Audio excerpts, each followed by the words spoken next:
السلام علیکم viewers, video میں آخر تک ساتھ رہیں اور لائک اور سبسکرائب کر کے جائیں۔ اس ویڈیو کو زیادہ سے زیادہ اپنے دوستوں کے ساتھ شیئر کریں۔ تو گائز، میں تم لوگوں کو بتانا چاہتی ہوں کہ جب میں یہ ویڈیو ریکارڈ کر رہی تھی تو میرے ساتھ بھی پیرانارمل ایکٹیویٹی ہوئی۔ میرے ساتھ آج سے پہلے ایسا کبھی نہیں ہوا ابھی کہ میں ویڈیو اکیلی بیٹھ کر بھی ریکارڈ کر لیتی ہوں، لیکن آج میرے ساتھ جو ہوا یہ میں اپنی نیکسٹ ویڈیو میں تم لوگوں کے ساتھ شیئر کروں گی۔ تو ویڈیو کا سٹارٹ کرتے ہیں کہ جن کی ویڈیو ہے وہ بتاتی ہیں کہ میرا تعلق ساہیوال سے ہے۔ یہ بتاتی ہیں کہ ان کے گھر میں ایک میڈ تھی جو کہ ان کی دادی ماں کے زمانے سے تھی، مطلب ان کی ماما بھی اسی گھر میں کام کیا کرتی تھی، لیکن اب ان کی عمر زیادہ ہو گئی تو انہوں نے کام کرنا چھوڑ دیا۔ اب ان کی بیٹیاں تھیں، یہ ان کی بیٹی تھی سب سے بڑی جس کا نام عائشہ تھا۔ عائشہ کے 2 بچے تھے اور وہ گھر میں کام کیا کرتی تھی کیونکہ اس کا شوہر جو تھا وہ بالکل چرسی اور کالا جادو وغیرہ کرنے والا انسان تھا، وہ کماتا کچھ نہیں تھا، جس کی وجہ سے عائشہ کو گھر گھر جا کر محنت کرنی پڑتی۔ ہم بھی عائشہ کی مدد کر دیا کرتے جہاں پر ہمیں لگتا کہ اسے پیسوں کی ضرورت ہے، اور عید شبرات پر اسے کپڑے بھی بنا دیا کرتے تھے۔ ایک دفعہ ایسا ہوا کہ دادو نے آ کر بتایا کہ انہوں نے خواب میں ایک بہت خوفناک چیز دیکھی ہے۔ ایک ڈھپی ہوئی عورت کا منہ دیکھا جس کے بارے میں انہیں بالکل علم نہیں تھا کہ وہ کون ہے۔ اس عورت نے ان سے صرف اتنا کہا کہ اس میڈ کو اپنے گھر سے نکال دو، اگر یہ تمہارے گھر میں رہی تو پورا گھر تباہ کر دے گی۔ دادو حیران ہوئی اور جب اس کے چہرے سے چادر ہٹائی تو وہ ایک چڑیل تھی، بہت خوفناک چڑیل۔ خیر دادو نے یہ بات آ کر ہم سب کو بتائی اور ہم سب نے دادو کو یہی تلقین کی کہ سورۃ بقرہ کی کچھ آیات کی تلاوت کرے، الحمدللہ سب ٹھیک ہوگا، اور ایسا ہی ہوا۔ کچھ دن بعد میں نے اپنے کپڑے دادو کو نکال کر دیے کہ یہ کسی کو دے دیں، یہ ہیں تو نئے لیکن میرے یوز میں نہیں ہے، میں اب انہیں نہیں پہنتی۔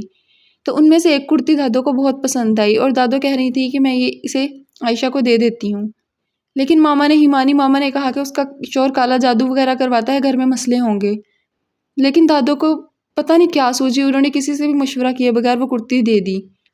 اس کرتی کو دینے کی دیر تھی کہ مجھے ایسا فیل ہونا شروع ہو گیا کہ جیسے میرے ارد گرد کوئی موجود ہے، مجھے کسی کی پریزنس فیل ہوتی۔ میں کچن میں کام کر رہی ہوتی تو بھی ایسا لگتا جیسے کوئی یہاں پر ہے، میں بیڈ پر آ کر لیٹتی تو بھی لگتا کوئی میرے ساتھ لیٹا ہے، کیونکہ بیڈ کی دوسری سائڈ پہ وزن محسوس ہوتا، مجھے صاف پتہ چل جاتا۔ میں بتاتی چلوں کہ میں یہ کمرہ اپنی بہن کے ساتھ شیئر کرتی۔ اب مجھے اس کمرے سے اتنا خوف آنے لگا کہ میں کمرے میں آنے سے ڈرتی تھی۔ میں نے جب یہ باتیں اپنی ماما کو بتائیں تو ماما نے دادو سے ذکر کیا۔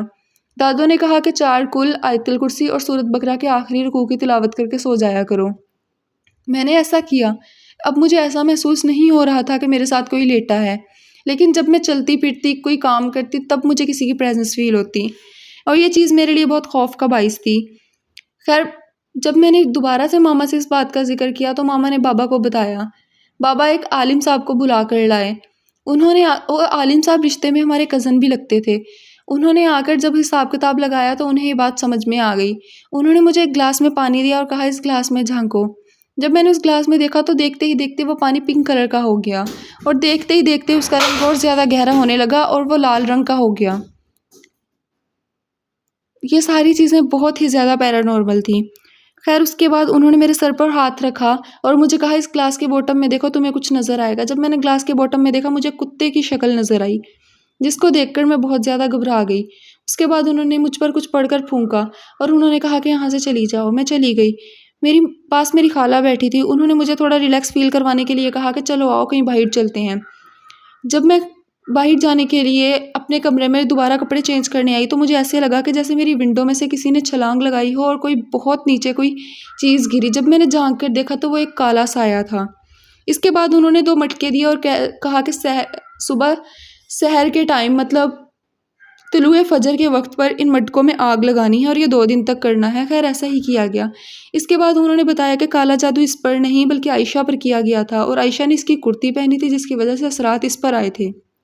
دراصل وہ چڑیلیں تھیں جو مجھے تنگ کر رہی تھیں، اور میرے کزن نے ان چڑیلوں کو مار دیا تھا، اور وہ جو میں نے دیکھا تھا وہ ان چڑیلوں کی ڈیڈ باڈی ہی تھی۔